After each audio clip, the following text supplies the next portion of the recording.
Olá, prezado aluno, prezada aluna, tutores, todos aqueles que nos acompanham, sejam todos bem-vindos. Estamos iniciando a nossa primeira aula da nossa disciplina de Estrutura das Demonstrações Contábeis, aula com o tema também Estrutura das Demonstrações Contábeis. Quero me apresentar, sou o professor Renato Silva, sou economista, especialista em economia de empresas e mestre em economia, com muita satisfação que eu venho ministrar essa disciplina para você, uma disciplina muito importante dentro do seu processo de formação. Ao longo das nossas próximas aulas, vamos compreender o processo de formação das estruturas das demonstrações contábeis tão importantes para o gerenciamento financeiro das organizações e uma tarefa muito importante para o contador no seu dia a dia. Ao longo das aulas, eu vou te apresentar as principais demonstrações contábeis exigidas por lei e também na qual as empresas precisam apresentar para sócios, acionistas e também para o processo de tomada de decisão. Lembrando que nosso conteúdo tem como base o livro didático da nossa disciplina. Por isso é muito importante também, além de você assistir às aulas, você também acompanhar, realizar as leituras no livro, na web aula e todo aquele material que nós disponibilizamos para você. De início, eu quero te apresentar aqui os objetivos da disciplina.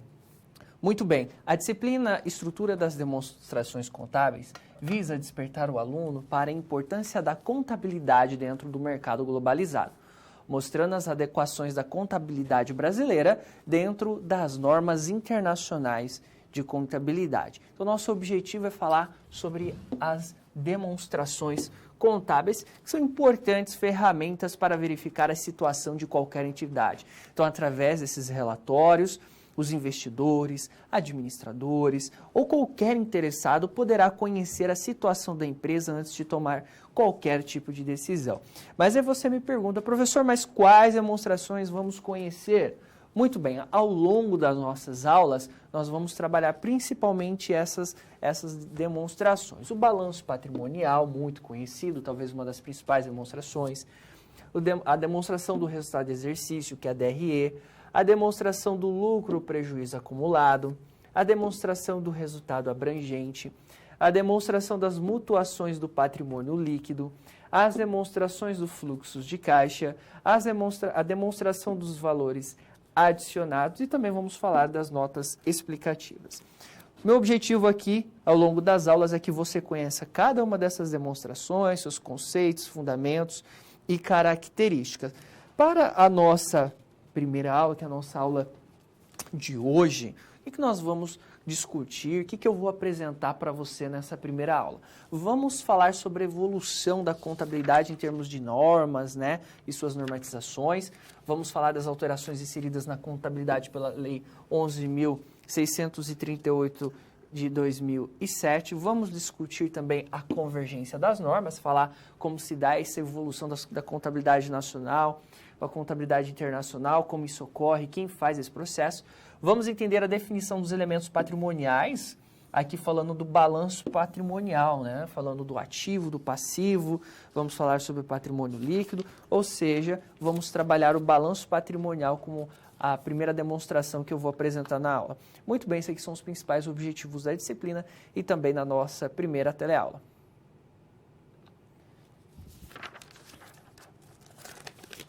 A contabilidade e suas normatizações.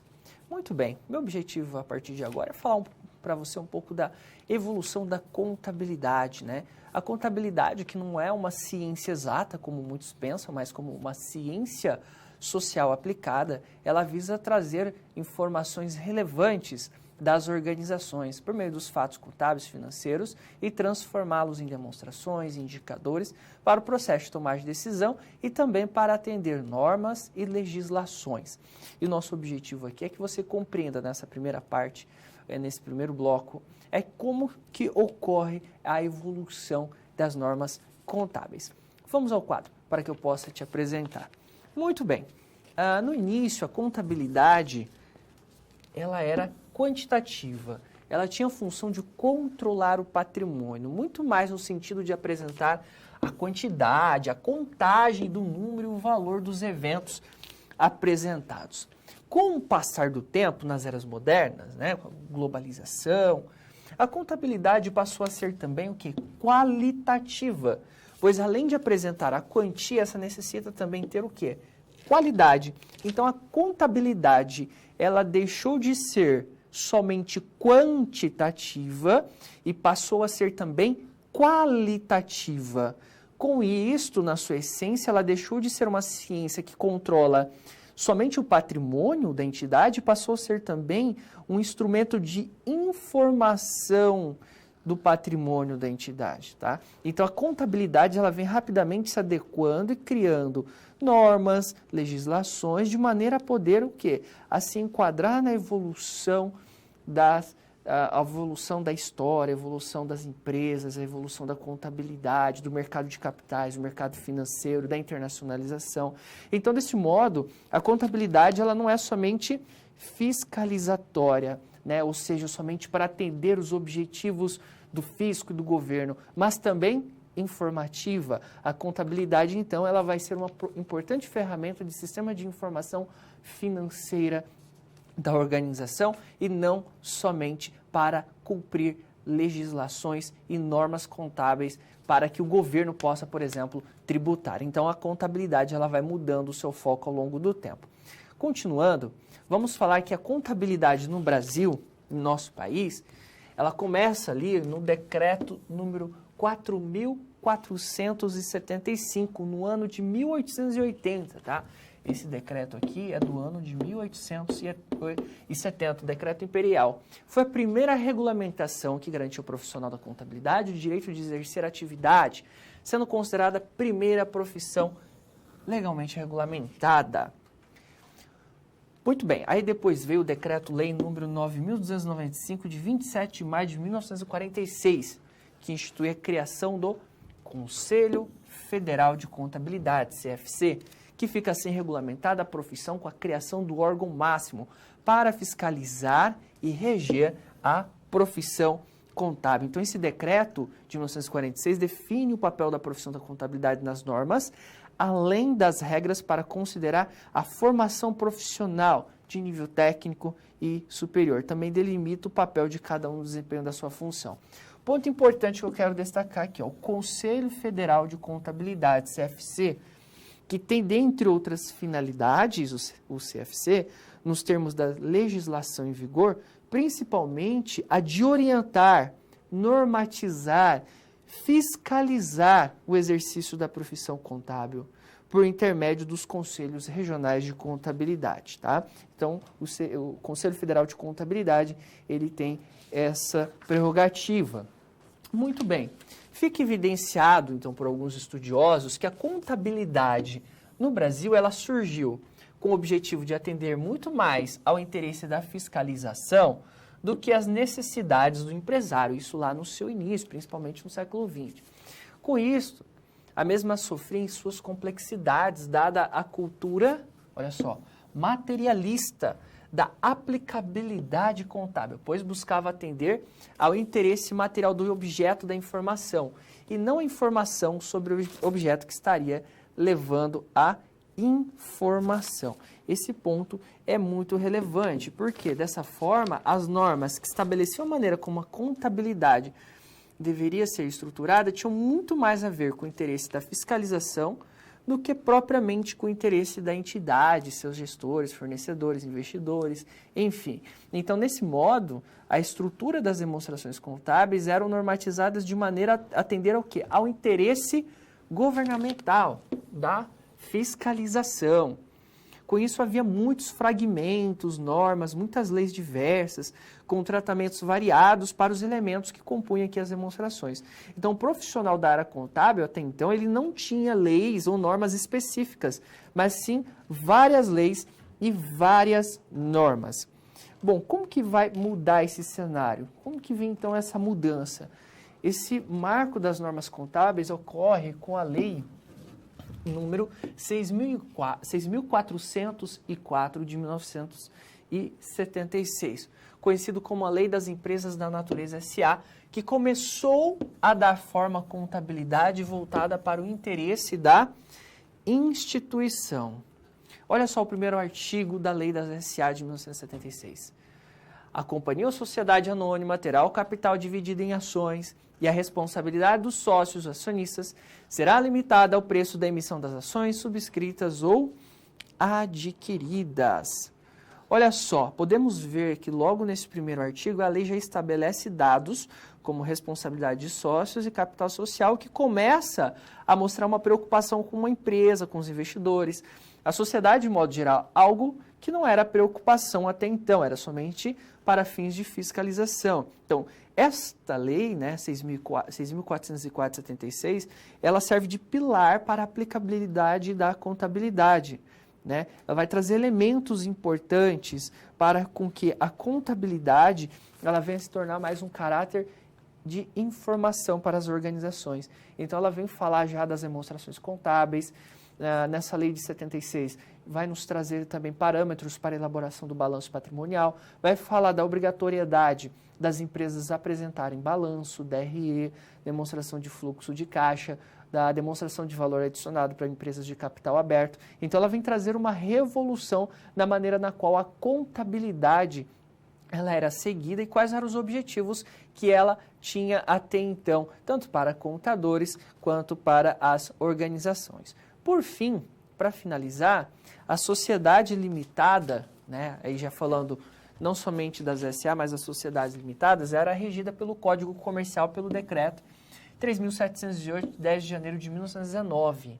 Tá? Tais leis tratavam mais da forma da sociedade e não especificamente dos profissionais da contabilidade. Mas com a lei que a gente está falando, 6.404/76, e posteriormente com a lei 11.638 de 2007, que a gente já vai falar sobre ela, que foi uma atualização, ela além de ser voltada para empresas de capital aberto, também é voltada para empresas de capital fechado. Então, vamos dizer que a contabilidade ela vai seguir também as bases legais e as bases normativas. As bases legais, principalmente com força de lei para atender a legislação, como, por exemplo, a lei da SA, que a gente tem hoje, a última atualização de 2007, a gente fala sobre isso, mas também as bases normativas, que também vão vir, por exemplo, por meio das normas brasileiras de contabilidade, NBC, vai vir por meio dos comitês de pronunciamento contábil, CPC, que a gente vai falar sobre isso também.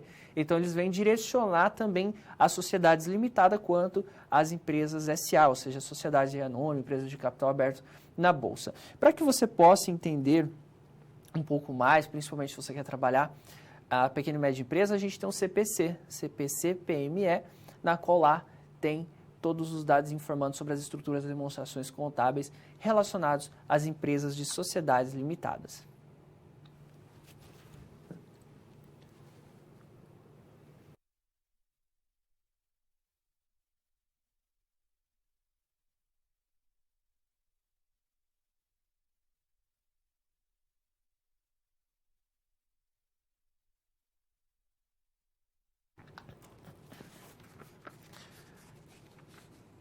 Pronunciamentos e princípios contábeis.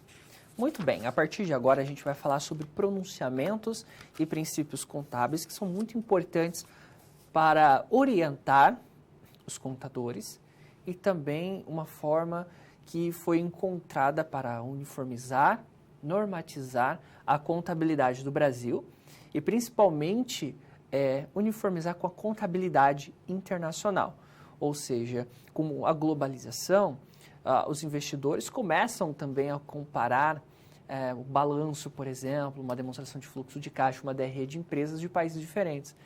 Então, existe também a preocupação de você trazer a uniformização das demonstrações contábeis de acordo com as normas internacionais de contabilidade. Isso também vem ocorrendo no Brasil nas últimas décadas. A gente vai falar um pouco mais sobre isso a partir de agora, no quadro. Pronunciamentos e princípios contábeis. Bom, o Conselho Federal de Contabilidade, ele promulgou a resolução CFC 750/93, né, que posteriormente foi atualizado pela resolução CFC 1282/2010, que trouxe os princípios contábeis, tá? Então, esses princípios tinham o objetivo de nortear, tá? Princípios de nortear como a contabilidade deveria mensurar e definir os elementos gerados pelos eventos ocorridos no dia a dia da entidade contabilizada, tá? Então, vai surgir os princípios contábeis. Quais são esses princípios contábeis, professor? Vamos falar sobre eles. Primeiro, nós temos o princípio da entidade, que trata da separação do patrimônio da entidade, pessoa jurídica, do patrimônio da pessoa física, ou seja, dos sócios, protegendo aí o patrimônio da organização, respeitando a legislação. Princípio da continuidade, ou seja, que a organização irá continuar suas operações sem a intenção de entrar em processo de descontinuidade ou liquidação de seus bens para fins de fechamento. Princípio da oportunidade refere-se à mensuração e apresentação dos componentes do patrimônio para produzir informações íntegras e tempestivas, ou seja, informações contábeis, têm que ser completas e no tempo certo dentro do prazo. Princípio pelo registro do valor original, ou seja, determina que os componentes patrimoniais devem ser escriturados pelos valores originais das transações e expressas em moeda nacional, né? Então, os ativos devem ser escriturados, registrados na contabilidade pelos valores que de fato foram pagos ou ainda o que vai ser pago. Falamos também, dentro dos princípios, do princípio da competência, que determina que as transações, os eventos, devem ser reconhecidos e escriturados no período a qual se referem, independente do pagamento ou recebimento do mesmo, muito utilizado para elaborar a DRE, esse princípio.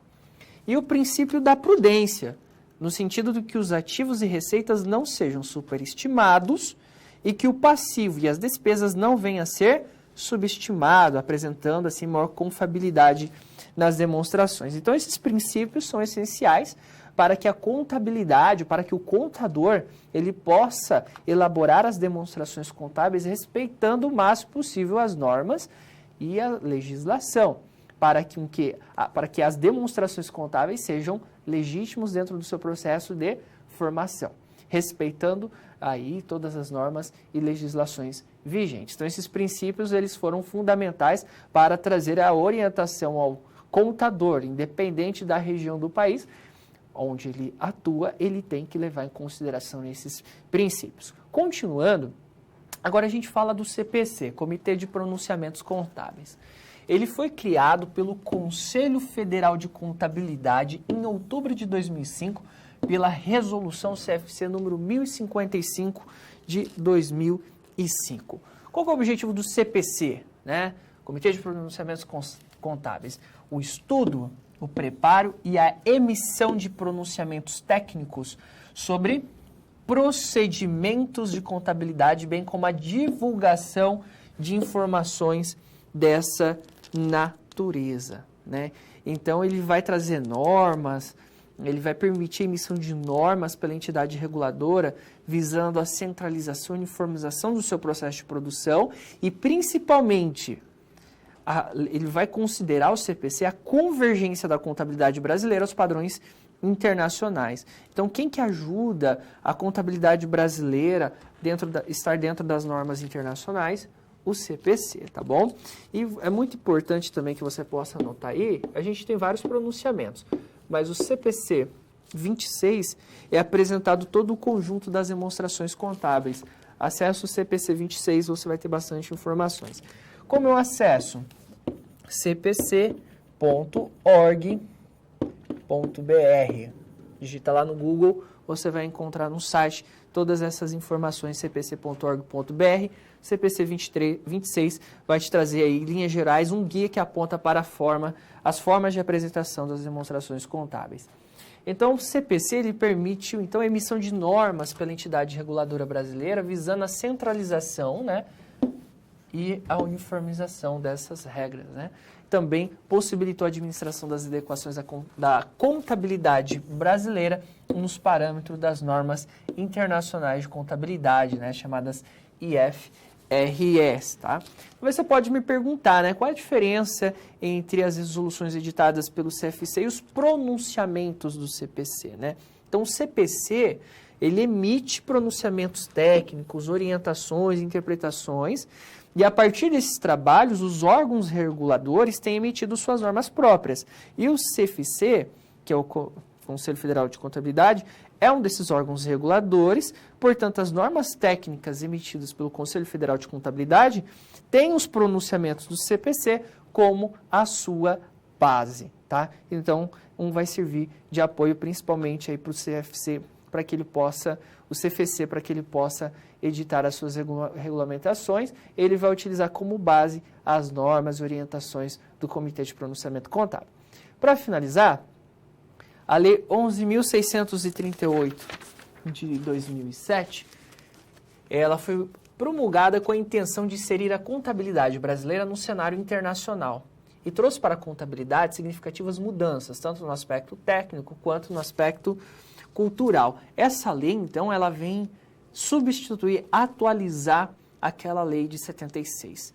Com a Lei 11.638 de 2007, e em seguida com a MP 449 de 2008, que mais tarde se transformou-se na Lei 11.941 de 2009, o Brasil passou a adotar as normas internacionais de contabilidade, tá? Aderindo à IFRS, né?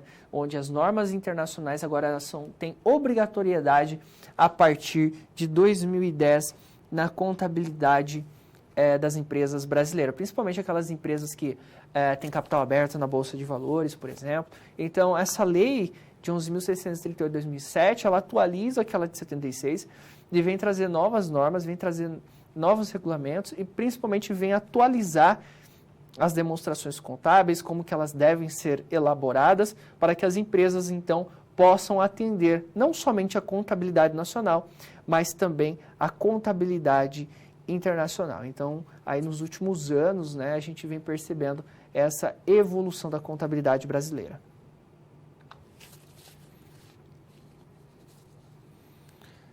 Demonstrações contábeis. Muito bem, o meu objetivo a partir de agora é falar para você de uma maneira pouco geral das principais demonstrações contábeis existentes e suas finalidades. Vamos ao quadro para que a gente possa compreender. Bom, inicialmente, né, o marco inicial foi a Lei número 6.404 de 1976.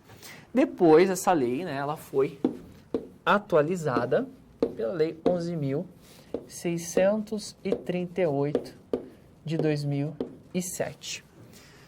Mas inicialmente, né, nessa lei de 76, o artigo 176 falava que ao fim de cada exercício social, a diretoria fará elaborar, com base na escrituração mercantil da companhia, as seguintes demonstrações financeiras. Quais, professor? Balanço patrimonial, né, que tem função de demonstrar a situação financeira e patrimonial da organização. Demonstração do resultado do exercício, DRE, né, elaborado para que se demonstre as apurações realizadas dentro do período que agreguem ali os rendimentos e os gastos. Demonstração do fluxo de caixa, DFC, que é responsável em apresentar as entradas e saídas de dinheiro durante o período no caixa da empresa. E para empresas de capital aberto, é obrigatória a demonstração do valor adicionado, que tem como objetivo, então, evidenciar a criação de riqueza durante o período e a forma que ela foi distribuída na organização. Então, essas demonstrações, elas se apresentam como instrumentos da evidenciação sobre as variações ocorridas na estrutura patrimonial das entidades ao longo de um determinado período. Também assume o caráter de prestação de contas, além de atender às necessidades do usuário quanto à informação contábil da organização. Então, são documentos, né, as demonstrações contábeis são documentos que uma empresa elabora e divulga com o objetivo de apresentar seu fluxo contábil e financeiro em um certo período. E é obrigatório, segundo a Lei 11.638 de 2007, para empresas de sociedade por ações, né, apresentadas ao público, que têm interesse, como os acionistas, os sócios, né. Além do mais, né, o artigo 1179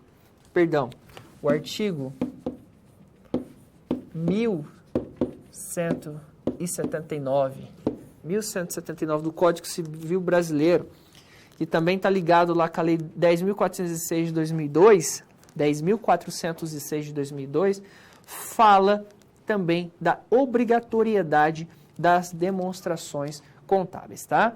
Esse artigo 1179 da Lei número 10.406, vou anotar aqui, 10.406 de 2002. Fala aí, então, da obrigatoriedade das demonstrações contábeis, você pode conferir lá também. E quais são as informações, então, que a gente vai buscar? Então, dentro do balanço patrimonial, a gente fala de ativo, passivo, patrimônio líquido. A DRE, a gente vai falar de receitas e despesas, ganhos e perdas. Na DFC, vamos falar de recebimentos e pagamentos. DVA, vamos falar de formação de riqueza, distribuição de riqueza gerada. Tá? Tem outras demonstrações, claro. Essas aqui são algumas que a gente está representando neste momento. E por que isso é importante, professor? Porque na contabilidade nós temos usuários que precisam dessas informações. São os usuários externos e são os usuários internos. Por isso que precisamos da contabilidade das demonstrações. Os usuários externos são investidores, credores por empréstimos e outros credores existentes potenciais. Também a gente pode falar do governo. O objetivo pode variar de acordo com as necessidades do analista, se é um investidor, se é um credor, se é o governo. E também eu tenho um usuário interno, em geral gestores, tomadores de decisão. Qual que é o objetivo? Visualizar os reflexos tanto do passado quanto do presente e do futuro das decisões financeiras tomadas. Então, esse analista interno ele vai precisar dessas informações para que ele possa tomar uma decisão. Desse modo, as informações das demonstrações contábeis, ela tem a característica qualitativa e a característica quantitativa. Qual é a característica qualitativa da demonstração contábil? São os elementos patrimoniais de acordo com a sua natureza, né? Aquela conta específica. Por exemplo, no balanço patrimonial, o que é uma informação qualitativa? O estoque, o imobilizado, empréstimos, ou seja, são contas específicas. A DRE, receita não operacionais, despesas financeiras, são informações qualitativas, mas sem valores atribuídos. Eu só estou me referindo a esse grupo de contas. A informação quantitativa atribui aos elementos qualitativos o valor, ou seja, moeda corrente. Então, eu vou dar valor. Ou seja, no balanço patrimonial, qual é o valor do meu estoque em termos financeiros? Quanto eu tenho de, por exemplo, de contas a receber de clientes? Eu estou atribuindo um valor, isso é quantitativo. Na DRE, total de receitas, total de custos, eu estou valorando, né, um elemento qualitativo. E por fim, nós temos as características qualitativas das demonstrações divididas em características qualitativas fundamentais e de melhoria. Então, eu posso dividir as características qualitativas em fundamentais e melhoria. Fundamentais é subdividido em relevância, ou seja, para serem úteis, as informações devem ser relevantes às necessidades dos usuários na tomada de decisões, tá? Então, as informações são relevantes quando podem influenciar as decisões econômicas dos seus usuários internos. E também representação fidedigna, ou seja, para ser útil como informação contábil, a informação ela deve corresponder à representação fidedigna dos fenômenos econômicos, tá? Ou seja, representar de maneira de fato aquilo que acontece nas finanças, no patrimônio da organização. Quanto às características de melhoria, nós temos a comparabilidade, ou seja, a qualidade da informação que possibilita aos usuários identificar semelhanças e diferença entre dois conjuntos de fenômenos. Capacidade de verificação é a qualidade da informação que ajuda a assegurar aos usuários que a informação contida nas demonstrações representam fielmente os fenômenos econômicos, tá? Tempestividade, ou seja, ter informação disponível para os usuários antes que ela perca a sua capacidade de ser útil para fins de objetivo da elaboração e divulgação da informação contábil, ou seja, a informação contábil, ela precisa ser apresentada na hora certa para o processo de tomada de decisão, não em períodos posteriores, na qual aquelas informações não vão servir mais para nada. E compreensibilidade, ou seja, a qualidade da informação que permite que os usuários compreendam os seus significados. Então, essas demonstrações contábeis, elas devem apresentar a informação de maneira que correspondam às necessidades dos seus usuários, ao mesmo tempo que seja compreensiva a maneira na qual ele vai fazer a leitura dessa demonstração. Então, desse bloco aqui a gente apresentou para você essas características muito importantes das demonstrações contábeis.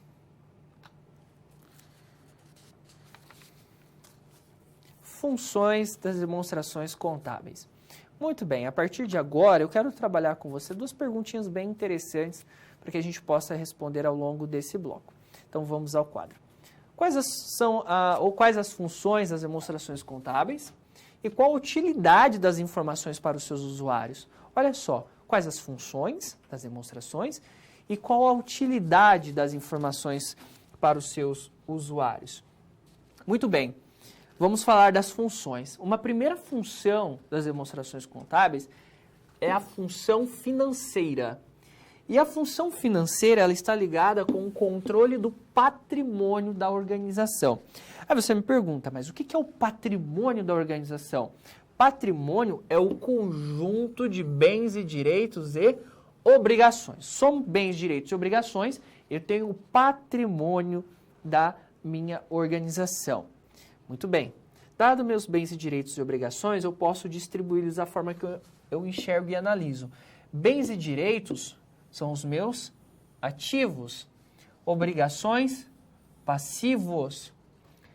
O ativo é uma aplicação dos recursos. O passivo é a origem dos recursos. Ou seja, é o balanço patrimonial. Então, por meio do balanço patrimonial, eu consigo cumprir uma função financeira das demonstrações, que é o controle do patrimônio, que são bens, direitos e obrigações. Ao mesmo tempo, nós temos a função econômica, que é a apuração do resultado. E onde eu vejo isso?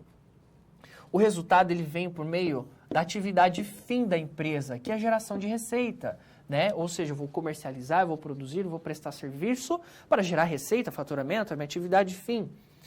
Quando eu pego receitas e deduzo minhas despesas, custos, enfim, eu vou ter lucro ou prejuízo. Essa é a função econômica, onde nós buscamos essa informação, nós buscamos principalmente na DRE. Tudo isso nos leva ao fluxo do sistema contábil. Para que a gente possa chegar, então, nessas informações e cumprir essas funções, é necessário que no dia a dia da empresa nós tenhamos ali junto ao nosso departamento contábil ou a informação que a gente leva junto ao contador, que é registrar as transações. Essas transações vão gerar informações e com essas informações nós elaboramos as demonstrações contábeis, balanço, DRE, DFC, DVA, muito bem, entre outras que a gente vai ver nas próximas aulas. Por fim, nós vamos pegar essas demonstrações contábeis e levá-las aos usuários, que são os externos e os internos. Os usuários externos são os acionistas, o governo, bancos, clientes, fornecedores, que vão pegar essas informações, né, nessas demonstrações e vão utilizá-las conforme ele necessita. O acionista quer ver se a empresa está gerando valor, se está tendo lucratividade, se não está muito endividada. O governo, ele quer saber, por exemplo, se a empresa está tendo possibilidade de pagar os impostos. Os bancos, se uma empresa é uma boa pagadora para que o banco possa oferecer dinheiro. E o cliente também está interessado se é uma empresa sólida para que ele possa continuar comprando. O fornecedor quer saber também se a empresa é uma boa pagadora. E temos os usuários internos, né, que é a alta administração e os gestores da entidade que precisam dessas informações para o processo de tomar decisão gerencial, financeira e econômica.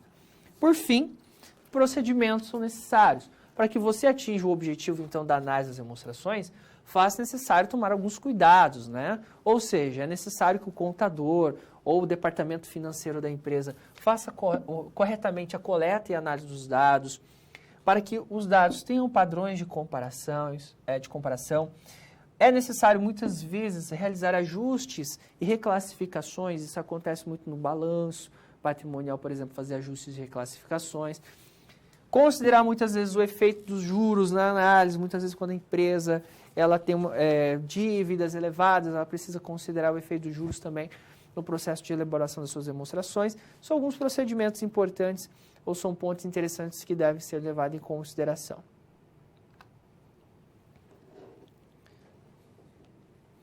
Dúvidas? A partir de agora você tem a possibilidade de encaminhar as suas dúvidas. Muito bem, se você está assistindo essa aula ao vivo agora, você pode estar conectado com o seu tutor presencial e encaminhar aí a sua dúvida via sistema de chat para que o professor possa responder agora.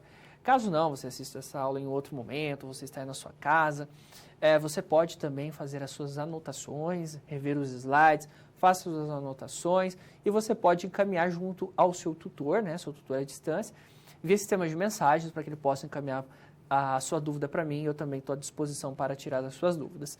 Então, 2 minutinhos aí para que a gente possa fazer essa reflexão. Se tiver alguma dúvida, você pode encaminhar agora. Ao término da aula, a gente tem um outro momento de parada também. Vai sempre fazendo as suas anotações, se você tiver seu slide impresso, ou aí o seu caderno de anotação, enfim, mas sempre aproveite essa oportunidade. Uma pausa e já nós voltamos.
Muito bem, estamos de volta. Chegaram perguntas bem interessantes, então sempre aproveite a oportunidade para encaminhar as suas dúvidas.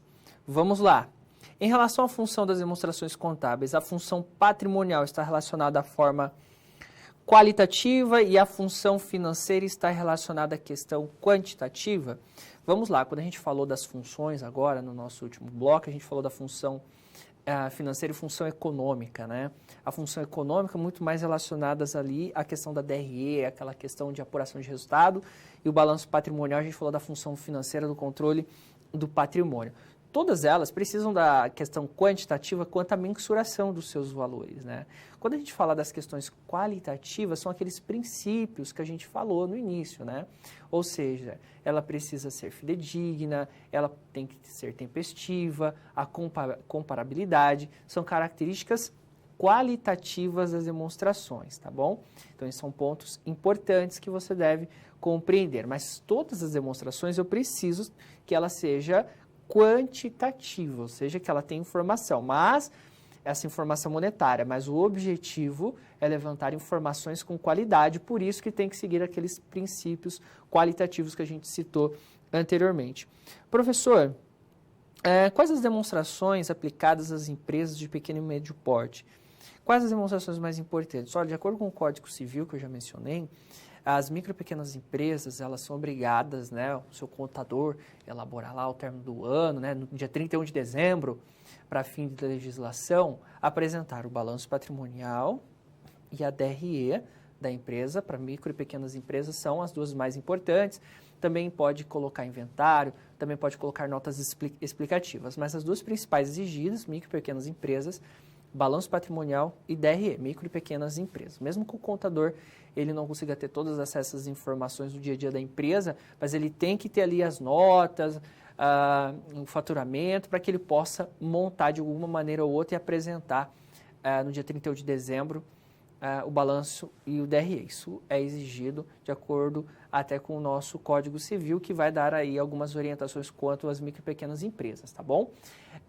Ponto importante, agora as empresas de capital aberto, que são as SA, vão seguir estritamente lá a lei das SA 11.638/2007, na qual vai falar principalmente da demonstração de fluxo de caixa, vai falar da DVA, que é obrigatório, demonstração de valor adicionado, então muda um pouquinho, tá bom?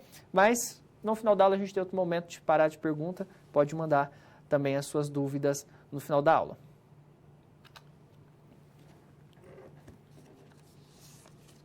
Balanço patrimonial. Muito bem, a partir de agora a gente avança em nosso conteúdo e nós vamos falar sobre o balanço patrimonial, tá bom? A gente vai trazer alguns conceitos importantes, sua estrutura. A partir de agora a gente entra na unidade 2 do nosso livro didático. Então lembra que o seu livro está lá no seu ambiente colaborar? O que a gente estudou até agora está lá na unidade 1, tá? Lá na unidade 1 de ensino. Faça a leitura, muito importante, é um livro com muito conteúdo bem rico. Então faço questão que você leia, é importante frisar isso. Leia a unidade 1 do nosso livro. E agora a gente começa com o balanço patrimonial, unidade 2 do nosso livro didático, tá bom? Vamos ao quadro para que a gente possa, então, dar sequência à nossa aula. Bom, vamos falar do balanço. O que é o balanço? Né? É um relatório contábil gerado após o registro de todas as movimentações financeiras de uma empresa em determinado período. Esses registros dos fatos contábeis são aqueles que constam no livro diário da empresa. E essa demonstração informa toda a situação patrimonial, ou seja, os bens e direitos e obrigações de uma empresa. Além disso, é possível identificar todos os investimentos que está lá no ativo e suas fontes de recursos, que está lá no passivo. Então, o objetivo do balanço patrimonial é apurar o patrimônio, que é o conjunto de bens, direitos e obrigações de uma organização. Então, o objetivo do balanço é que a gente faça essa análise, ou seja, é que a gente faça o levantamento e análise do balanço relacionado ao patrimônio da organização, que são os bens, direitos e obrigações. Desse modo, o balanço ele vai fornecer uma posição estática, que normalmente a gente pega o balanço de um momento específico, micro e pequenas empresas, normalmente o contador vai colocar lá no dia 31 de dezembro, ao mesmo tempo que as empresas de capital aberto, elas divulgam seus balanços trimestralmente, apresenta as diferenças na estrutura patrimonial, né, principalmente as questões dos seus ativos e passivos, apresenta o aspecto patrimonial da entidade, quando a gente fala principalmente do patrimônio líquido, apresenta o aspecto financeiro, né, porque é uma posição financeira que a gente consegue observar, fornece uma visão holística da entidade, ou seja, uma visão de todo, né, porque a gente consegue analisar as fontes de origens de recursos e aplicação de recursos, e possibilita avaliações históricas da entidade, porque a gente consegue comparar ali a evolução do balanço patrimonial, dos seus grupos de contas ao longo do tempo. Deste modo, o balanço ele tem suas respectivas contas classificadas em grupos, cuja ordem será decrescente em função do seu grau de liquidez, quando se referir ao ativo, e de sua exigibilidade, quando se referir ao passivo. Então, desse modo, nós temos aqui uma estrutura simplificada do nosso balanço, na qual nós podemos ver que nós temos a divisão entre ativo e passivo. O que é o ativo? São os pertences dessa empresa, tá? E o passivo são as despesas, são as obrigações, é a exigibilidade que a organização ela tem. O ativo é dividido em circulante e não circulante. Ativo circulante são todos os direitos que a empresa possui, que consegue realizar, transformar em dinheiro em um período inferior a 1 ano, liquidez imediata, como, por exemplo, caixa, bancos, contas a receber, estoques.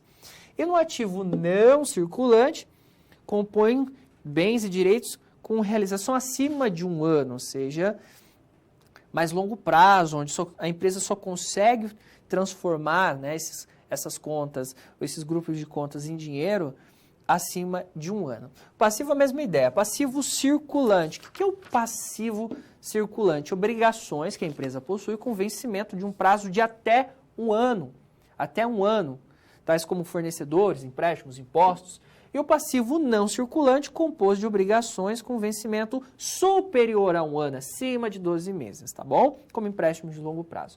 E o patrimônio líquido finaliza aqui o lado direito do passivo, onde estão os recursos diretamente investidos pelos sócios e as reservas de capital realizadas. Então, para a gente fixar esse conteúdo, o ativo é um recurso controlado pela entidade como resultado de eventos passados e do qual se espera que benefícios econômicos futuros fluam para a entidade, porque o ativo ele só é gerado porque houve um evento passado. Por exemplo, eu tenho contas a receber lá no meu ativo circulante. Bom, se eu tenho contas a receber é porque eu produzi e vendi, é um evento passado que me gerou um benefício econômico futuro, que são contas a receber.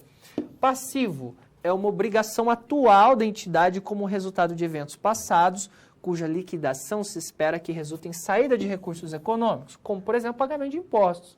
Se eu vou pagar imposto é porque eu produzi, eu faturei, eu tenho que pagar imposto. Então, é um evento passado que me gerou uma pendência futura, uma saída de recursos econômicos. E o patrimônio líquido é o valor residual dos ativos da entidade após a dedução de todos os seus passivos.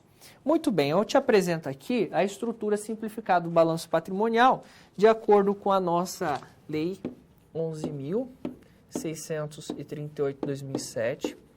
E depois nós tivemos a MP número 449 de 2008 e com a resolução do CFC número 1157 de 2009, a gente tem essa estrutura aqui do balanço patrimonial. Obviamente que não estão todas as contas aqui, tá? Mas eu trago algumas aqui para a gente possa ter uma ideia. Então, a gente tem um ativo, bens e direitos, circulante, que são aqueles realizáveis a curto prazo, ou seja, que se transforma em dinheiro no período até 1 ano, dinheiro disponível em caixa, valores a receber de cliente, estoque de produto acabado ou de matéria-prima, ou despesas antecipados. Não circulante, realizável a longo prazo, ou seja, por exemplo, contas que eu tenho a receber de clientes acima de 12 meses, investimentos, imobilizado, intangível. E do lado passivo, professor, vamos lá, olha, o circulante, passivo circulante, exigibilidade, obrigação com fornecedores, salários e encargos, empréstimos, financiamentos, dentre outros, tá? Estou trazendo aqui resumido. São os principais, vamos dizer assim. Aqui, contas até 1 ano. Não circulante, são empréstimos e financiamentos, por exemplo, que eu peguei com o BNDES, que eu tenho que pagar acima aí de 12 meses. Então, vou lançar aqui no não circulante, né? Empréstimos e financiamentos que eu tenho que pagar acima de 12 meses. E, por fim, eu tenho patrimônio líquido, capital social, reservas de capital, lucros acumulados, formando aí o meu patrimônio líquido. Basicamente, então, essa aqui é a estrutura que nós temos do balanço patrimonial, que basicamente que você vai ver no seu dia a dia, no processo de elaboração das demonstrações contábeis, se referindo aqui ao balanço patrimonial.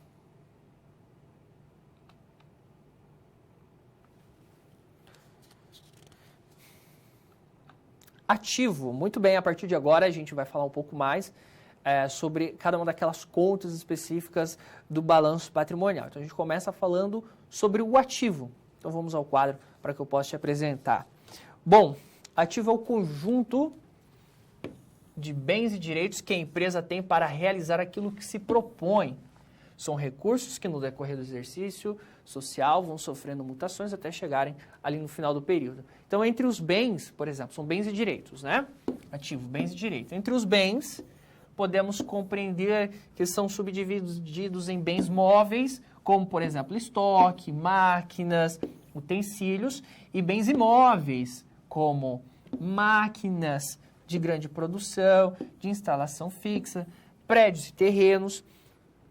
Com relação aqui aos direitos, é tudo aquilo que a empresa, no decorrer de sua atividade, cria em benefícios futuros. Por exemplo, as duplicatas a receber, que mediante uma venda disponibiliza um prazo para poder receber, né? Então, quando eu tenho a posse, a empresa tem a posse, eu posso dizer que eu tenho o bem, porque está imposto na empresa. Mas eu tenho o direito porque eu não tenho a posse. Por exemplo, as contas a receber. Eu ainda vou receber no futuro. É um direito meu, eu não tenho a posse dele. Por isso que não é um bem, tá? Então, o direito vai vir a ser recebido, né? Muito bem, então a gente faz aquelas divisões, né? Que a gente sabe que tem um ativo circulante, não circulante. Eu quero que você preste bem atenção nisso, tá? Bom, o ativo circulante, ele tem como sua principal característica a realização de dinheiro em curto prazo para a solvência do passivo. Então, são contas de maior liquidez ou contas com vencimento dentro do período de 12 meses ao término aqui do exercício corrente. Então, é todo aquele recurso que a empresa ela possui a capacidade, o ativo possui a capacidade de gerar, de se tornar, de se transformar em dinheiro no período de até 12 meses. Quais são os grupos de contas? Começa, disponibilidades, ou seja, dinheiro em caixa, ou seja, o dinheiro que está lá no cofre da empresa, está lá no caixa, é o dinheiro em mãos, liquidez imediata praticamente, né? Conta corrente, o dinheiro que a empresa tem lá na conta corrente, né, no banco. A conta corrente é um bem ou um direito? Ele é um direito, por quê? A empresa não tem, aquele dinheiro não está de posse físico da empresa, é um direito, porque está lá no banco. Mas é um ativo circulante, por quê? Porque ele é de realização praticamente imediata, no período de até 12 meses, obviamente que você consegue resgatar esse dinheiro. Aplicações financeiras, também é muito comum as empresas deixarem seu dinheiro aplicado. Clientes ou contas a receber, então se você vende parcelado, por exemplo, em 6 vezes, 10 vezes, 12 vezes, entra aqui no ativo circulante, porque você vai receber num prazo inferior até 12 meses. Ah, professor, mas eu vendo em 18 vezes. Muito bem. As 12 primeiras parcelas entram aqui, clientes ou contas a receber, as 12 primeiras. As outras 6 vão entrar onde? Lá no realizável longo prazo, no ativo não circulante, porque é acima de 1 ano. Aqui só vai entrar as 12 primeiras parcelas que você vendeu, tudo bem? Porque a gente está falando no período de 12 meses, no ativo circulante. Os estoques, né? Por quê? Para que a entidade possa realizar suas atividades, ela tem valores investidos em produtos e ela consegue vender esses estoques, né? Entrar como recurso, por exemplo, estoque de mercadoria para revenda no comércio, ou matéria-prima, material de embalagem, por exemplo, na indústria, e também créditos. São valores que a entidade ela tem a receber e que não tem como origem a venda de produtos da sua atividade operacional, né? Por exemplo, um adiantamento aos seus funcionários, a fornecedores ou a terceiros, antecipação de aluguel, são direitos da empresa em compensar os valores adiantados. Muito bem, aí nós temos o ativo não circulante. Diz respeito, então, aos bens, recursos garantidos à empresa, porém, só poderão ser colocados em caixa após médio ou longo prazo, ou seja, acima de 12 meses. Acima de 12 meses que a gente vai poder lançar aqui no ativo não circulante aquilo que é gerado acima de 12 meses. Por exemplo, no realizável a longo prazo, um exemplo clássico, a gente acabou de colocar lá, vendo em 18 vezes, eu vendo em 18 vezes. As 12 primeiras parcelas vai entrar onde? Vai entrar no meu ativo circulante enquanto receber. As outras 6 parcelas, onde que entra? No ativo não circulante. Aonde, professor? Aqui, no realizável a longo prazo, essas outras 6 parcelas, tá bom? Investimentos. De modo geral, investimento são, olha só, são todos os bens e direitos que a empresa adquire e que tem a intenção de vender. Olha só, são bens que a empresa adquire e que ela tem intenção de vender. Tá? Por exemplo, comprar ações. Ela compra ações no mercado financeiro, a empresa quer especular no mercado financeiro, né? E quando essas ações valorizar, ela vende, isso é um investimento. Terrenos, prédios, outros imóveis que não fazem parte da atividade econômica da empresa, mas que podem ter rendas, ou a empresa quer buscar valorização, também são considerados investimentos, tá bom? Então, essa é a característica do investimento. Imobilizado. Olha só, o imobilizado entra aqui, são recursos, são investimentos que a empresa realiza em máquinas, em ferramentas, para a produção da empresa, móveis, utensílios voltados para a área administrativa, veículos, terrenos, imóveis que estão direta ou indiretamente voltadas à operacionalidade. Então, se eu comprei lá uma estrutura física, é para aumentar a produção da minha empresa? Então, é imobilizado. Comprei uma estrutura física lá, mas para que eu possa vender daqui a um ano. Ah, então não tem nada a ver com a estrutura da empresa, com a atividade operacional, então é um investimento. Essa é a diferença entre investimento e imobilizado. E o intangível, tá? Bens da entidade que tem valor econômico, porém não tem forma física ou matéria, são bens incorpóreos. Como, por exemplo, licenças, direitos autorais, carteira de clientes, softwares, marcas, tá? Patentes, entram como intangíveis, né? Mais empresas de software e tecnologia, elas têm ali esse valor da conta intangível melhor mensurado. Para que a gente possa finalizar, qual a diferença então entre ativo não circulante e circulante? Acho que ficou mais claro para você agora, né? A principal diferença entre ambos diz respeito ao grau de liquidez dos recursos. Esse ponto indica capacidade de cumprir contratos, saldar dívidas. Então, levando isso em consideração, o ativo circulante conta com maior nível de liquidez e pode ser convertido em recursos em um curto prazo.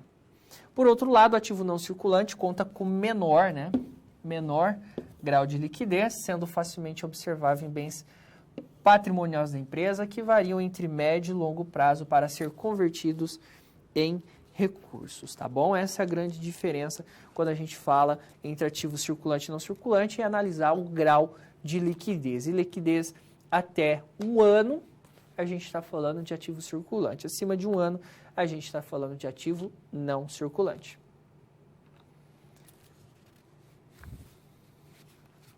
Passivo e patrimônio líquido. Muito bem, a gente dá continuidade ao nosso conteúdo. Agora a gente sai lá do ativo, nosso lado esquerdo, e vamos para o lado direito. Vamos falar do passivo e do patrimônio líquido, que compõe também ali o nosso balanço patrimonial, entender mais um pouco mais a fundo cada um desses grupos e o que compõe, tá bom? Vamos ao quadro para que a gente possa compreender. O passivo, ele corresponde à contrapartida do ativo, tendo como uma característica particular, de modo geral, né, a pagar ou a recolher no nome das contas que compõem o passivo.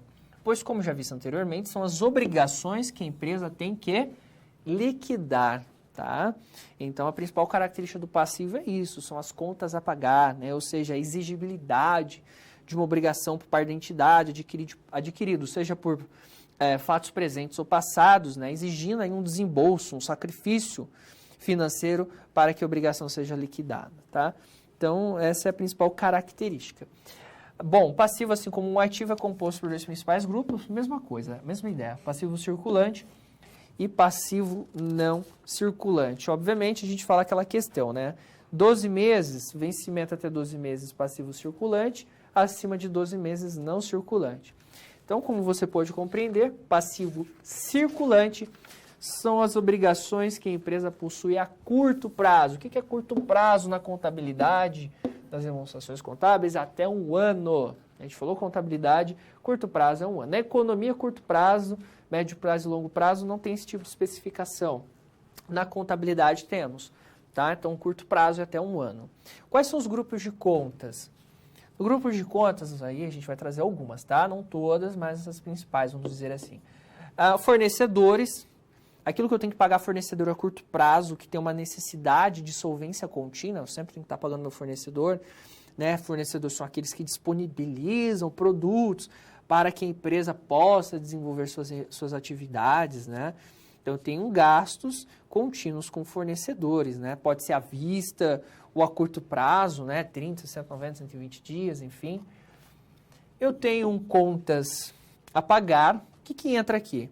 São todas as demais obrigações podem ser classificadas aqui no contas a pagar, desde obrigações do cotidiano, que são de importância para a empresa, né? Para que ela possa realizar suas atividades.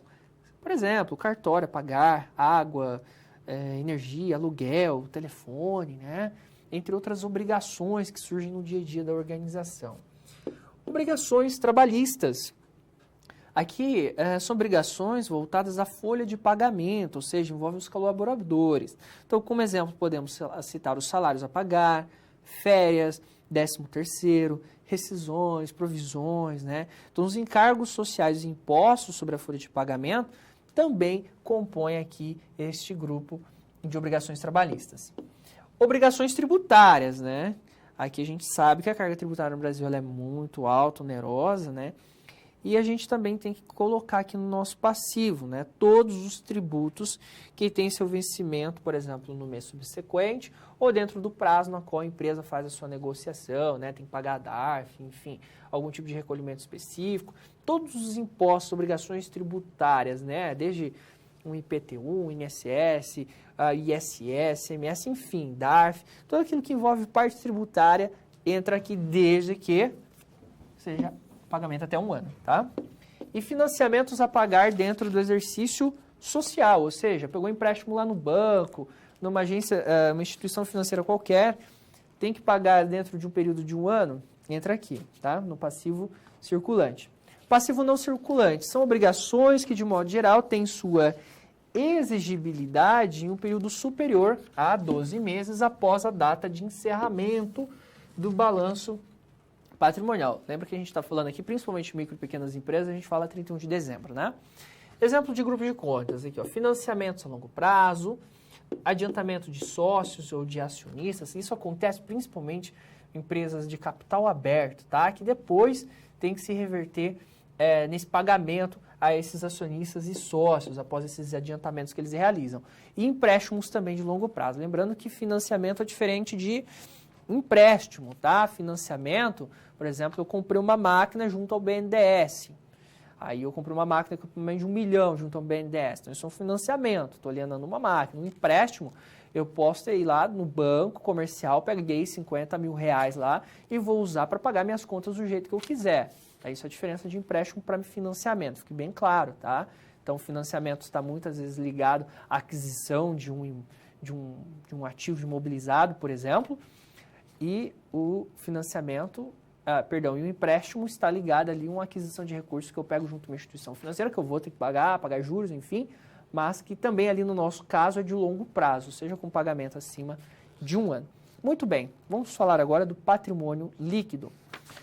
O patrimônio líquido compreende os recursos próprios da entidade, seu valor é a diferença positiva entre o valor do ativo e o valor do passivo, né? O significado aí corresponde à riqueza de uma organização que ela possui, né? Principalmente com os recursos investidos junto aos sócios. Então, vamos lá. A gente tem o capital social, que representa o investimento inicial na formação do patrimônio da organização, ou seja, o dinheiro que o sócio colocou lá, o valor monetário ou os bens que ele colocou, né? Aí nós temos para empresas de capital aberto, tá? Empresas com capital aberto, o gasto com emissão de ações, então quando uma empresa de capital aberto, ela abre o seu capital social, ela tem gastos com emissões, são gastos com subscrições, com as corretoras, com os bancos intermediadores, né? A gente lança aqui.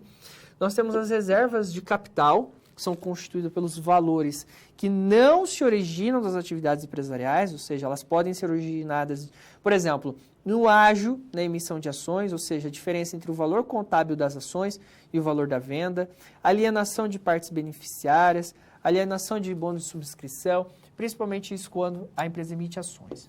Reservas de lucro são constituídas por valores originários da apuração de resultado da empresa, ou seja, dos lucros obtidos ao longo de um determinado período, né? E isso é previsto em lei, né? Que afirma que serão classificados como reservas de lucro as contas constituídas pela apropriação dos lucros da companhia, que a gente busca lá na DRE. Ações em tesouraria, né? São empresas de capital aberto, tá? Que têm as suas ações negociadas em bolsa, mas ela mantém uma certa quantidade de ações da sua própria empresa, da própria companhia, mantidas em uma conta redutora aqui do PL. Por quê? Porque a empresa ela faz isso a fins de vender as suas próprias ações em momentos oportunos para fins de valorização.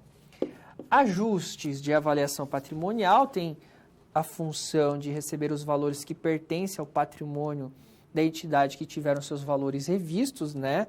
Então, esse item, na prática, é entendido como uma espécie de correção dos ativos e passivos em relação ao seu valor justo. É muito comum você fazer esse tipo de avaliação e ajuste patrimonial.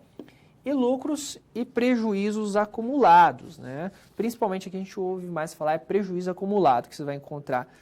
Os prejuízos acumulados são saldo contábil negativo, né, da empresa antes de ser assimilado pelo lucro acumulado. Então, se a empresa ela tem um prejuízo, a gente vai buscar lá no DRE, a gente lança aqui como prejuízo acumulado. Teve um prejuízo de 100 mil, a gente lança aqui prejuízo de 100 mil. Aí, no exercício futuro, a empresa agora tem um lucro de 100 mil. Então, esse lucro vai vir abater esse prejuízo acumulado. Então, a gente vai acumulando, se é uma SA trimestralmente, se uma empresa de pequeno e médio porte anualmente, então a gente vai vendo lá na DRE, teve lucro ou prejuízo, a gente vai colocando aqui e vai se acumulando. Lembrando, quando eu tenho prejuízo, reduz do meu lucro acumulado, e quando eu tenho lucro, reduz o meu prejuízo acumulado, se eu tiver, tá? Então, ela tem esse objetivo. Elaboração do balanço patrimonial. Muito bem, a partir de agora, meu objetivo é fixar esse conteúdo que a gente trabalhou até agora, né? Então, tenho trabalhado com você, falando sobre o balanço patrimonial, trouxe um exemplo, um case aqui bem fácil, tranquilo, para a gente ordenar e colocar dentro de uma estrutura, tá? Então, eu trouxe uma situação problema aqui fictícia, né? E a gente vai entender como que a gente pode elaborar o balanço patrimonial dentro dessa estrutura que eu trouxe, tá bom? Vamos ao quadro. Bom, João Contínuo é proprietário da empresa de suco Só Laranja, sediada no interior do estado de São Paulo. Afetado pela crise econômica do país, o empresário passa por dificuldades na administração financeira do seu negócio. Para solucionar os problemas, o diretor da companhia contratou a Alfa Consultoria. No levantamento feito pela consultoria, foi identificado uma série de problemas de gerenciamento financeiro que estão impactando o desempenho da empresa. Verificou-se a ausência de controles contábeis importantes para a análise do desempenho financeiro da organização, como, por exemplo, o balanço patrimonial. Aí, o que a consultoria fez? Para o ano 2019, ela levantou as informações, né? Ou seja, eu busquei a informação aqui qualitativa e busquei a informação quantitativa. Disponível, a empresa tem lá, no 31 de dezembro de 2019, 50 mil. Aplicações financeiras, quanto ela tem em 31 de dezembro de 2019? 45 mil. Outros créditos, 5 mil. Duplicatas a receber, 950 mil. Estoques, 450, realizável a longo prazo, 180 mil, investimentos, 100 mil, imobilizado, 300 mil, intangível, 200 mil, préstimos bancários de curto prazo, 300, impostos e obrigações de curto prazo, 40, fornecedores de curto prazo, 800 mil, outras obrigações de curto prazo, 200 mil, financiamento de longo prazo, 440 mil, capital mais reservas, 400 e lucros acumulados, 100 mil. Muito bem, eu peguei o grupo de contas, separei e peguei o seu valor. Aí o grande desafio é estruturar o balanço. Bom, aqui está o balanço para o ano de 2019 com base nessas informações. Olha só, tem um ativo e passivo. O ativo circulante são os bens e direitos com liquidez de curto prazo, até um ano. O que eu tenho daquelas informações? Então, eu tenho um disponível, eu tenho aplicações financeiras, outros créditos, duplicatas a receber e os estoques, totalizando um ativo circulante de 1.500.000. É a quantidade de recursos, então, que a empresa ela tem, no curto prazo, a capacidade de gerar em recursos. E o não circulante? O ativo não circulante, eu tenho um realizável a longo prazo de 180 mil, investimento 100 mil, imobilizado 300 mil, intangível de 200 mil, totalizando um não circulante de 780 mil. Eu somo circulante com não circulante, total do ativo de 2.280.000. Muito bem, se eu tenho um ativo, eu tenho o meu passivo, porque o ativo é a aplicação de recursos, mas eu preciso da origem desses recursos, que está no meu passivo, quem financia o meu ativo é o passivo. Passivo circulante, ou seja, minhas obrigações de curto prazo, préstimos bancários de 300 mil, impostos e obrigações de 40, fornecedores 800, outras obrigações 200, 1.340.000 circulante. Não circulante, financiamento, 440 mil, ou seja, financiamentos de longo prazo. Patrimônio líquido, capital mais reservas de 400, lucros acumulados 100, então dá 500 mil. Somei patrimônio líquido não circulante e passivo circulante, 2.280.000. Lembre-se, ativo sempre tem que ser igual ao passivo, porque no passivo eu tenho as origens dos recursos, as fontes de onde eu tirei o dinheiro, são as obrigações. E no ativo eu tenho o quê? As aplicações desses mesmos recursos. Né? O que foi que eu fiz com esse dinheiro, né? Então, se eu estou falando dos mesmos recursos, então o total tem que ser igual, né? Todo uso de recurso corresponde a uma fonte. Então, em linguagem contábil, se diz que cada débito corresponde a um crédito de igual valor. Então, por isso que o ativo e o passivo, eles sempre têm que bater, né? A gente também conhece isso na contabilidade clássica, né? O método das partidas dobradas, né? É muito comum lá os estudantes de contabilidade querendo fazer o balanço bater, né? O ativo tem que ser igual ao passivo devido a essa característica contábil muito importante. Então, aqui a gente fez a elaboração desse balanço patrimonial para que você pudesse fixar bem esse conteúdo. Dúvidas?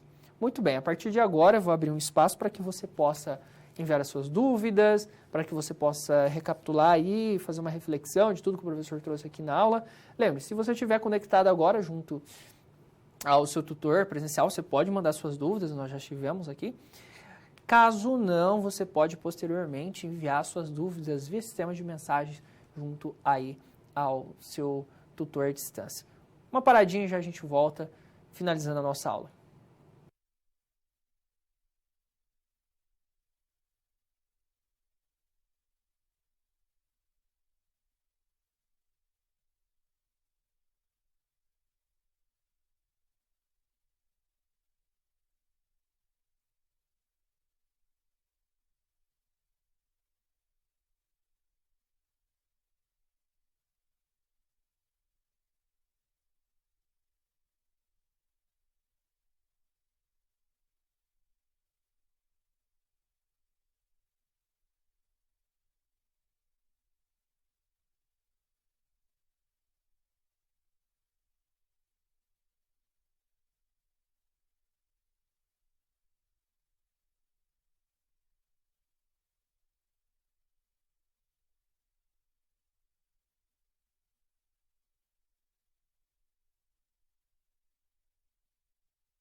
Olá, pessoal, estamos de volta. Chegaram algumas dúvidas, vamos ver o que a gente consegue responder agora. Como o nosso tempo está curto, depois a gente pode responder também junto lá no nosso chat. Comparabilidade e comparação têm o mesmo sentido, logo a demonstração contábil deve ser apresentada em 2 exercícios, tá? Quando a gente fala da comparabilidade, a gente está falando de uma característica qualitativa, tá? Ou seja, a demonstração contábil, ela é elaborada de uma maneira tal qual ela deve dar a oportunidade ao usuário de comparar, tá? Então, ou seja, eu posso pegar balanços de períodos diferentes, DREs de períodos diferentes, e comparar a evolução de indicadores, né? Então, a comparabilidade, ela vem com essa característica qualitativa que a gente falou lá atrás, né? Na qual o usuário, ele tem essa capacidade. Então, a demonstração, quando ela é elaborada, ela tem que carregar essa característica, né? E ela tem. O que diferencia curto e longo prazo é o encerramento do exercício seguinte, portanto, podemos ter operações de curto prazo de até 23 meses. Pode acontecer, mas quando a gente vai fazer o lançamento, tá, das informações, para elaborar um balanço patrimonial, quando você pega os lançamentos, as informações, você sempre tem que considerar o prazo de liquidação, né? Então, se eu vou lançar no ativo circulante, eu tenho que levar em consideração ali o grau de liquidez daquele grupo de contas, por exemplo, contas a receber. Então, quando eu falo na contabilidade no curto prazo, obviamente eu tenho que características, né, fundamentais, dependendo do grupo de contas e do fato que eu estou levando em consideração, porém, a gente tem que avaliar, né, que principalmente 12 meses e acima de 12 meses tem que ser o norteador principal ali do contador na hora de fazer a divisão ou a alocação, melhor dizendo, daquele tipo de recurso, daquele grupo de contas específicas, tá bom? Muito bem, pessoal, algumas perguntas bem interessantes. Depois que tiver mais dúvidas, a gente lá no chat a gente pode conversar também. Recapitulando, muito bem. A partir de agora, meu objetivo é trazer o fechamento final aí do nosso conteúdo, já estourando o nosso tempo, né? Lembrando que se você tiver mais alguma dúvida, o chat vai estar aberto, o professor também vai estar à sua disposição por lá. Vamos trazer a revisão dos principais tópicos abordados na aula. Falamos da contabilidade e das suas normatizações, né? Estudamos as normas, pronunciamentos, os princípios contábeis que norteiam os caminhos por onde a contabilidade deve trilhar na formação e na estruturação das demonstrações contábeis. É muito importante que você realize a leitura lá da unidade 1 do nosso livro didático, que vai trazer bastante informação sobre isso. Falamos também de pronunciamentos e princípios contábeis, né? Os princípios contábeis acolhidos dentro das características fundamentais apresentadas nos pronunciamentos, né? Sempre buscando explanar de maneira fidedigna as informações, na mensuração dos elementos que compõem os eventos contábeis. Falamos da figura do Conselho Federal de Contabilidade, do CPC, né, do Comitê de Pronunciamentos Contábeis. Falamos das características das demonstrações contábeis, né, a importância e como os usuários buscam as informações. E, por fim, trabalhamos o balanço patrimonial, que tem a função de demonstrar a situação financeira e patrimonial ali da organização, né, na qual nós abordamos o conjunto de bens, direitos e obrigações, e ali a gente consegue ter um retrato, uma visão estática das origens dos recursos e também onde esses recursos são destinados ali nos ativos, né? E a gente viu como que se compõem os ativos, os passivos, falamos sobre o patrimônio líquido e também trabalhamos um exemplo aqui de como a gente consegue estruturar esses grupos de contas. Obviamente que eu trouxe de uma maneira mais simplificada. Você pode buscar balanços, aí, principalmente de empresas de capital aberto, que vão ter diversos grupos de contas específicos dentro de características de cada empresa, mas no livro didático você também consegue lá se aprofundar, trazer mais informações relacionando ali o balanço patrimonial, os seus grupos de contas e as suas formas de aplicação. Muito bem, estamos finalizando então o nosso conteúdo, chegamos ao final da nossa aula, espero que você tenha gostado, que tenha contribuído para o seu conhecimento. Lembrando que se você tiver alguma dúvida posteriormente, você pode encaminhar agora no nosso chat, então a gente tem um chat de aula, ou também posteriormente você pode encaminhar para o seu tutor à distância via sistema de mensagens. Agradeço aí pela participação, pela sua audiência, desejo a você bons estudos e até a próxima.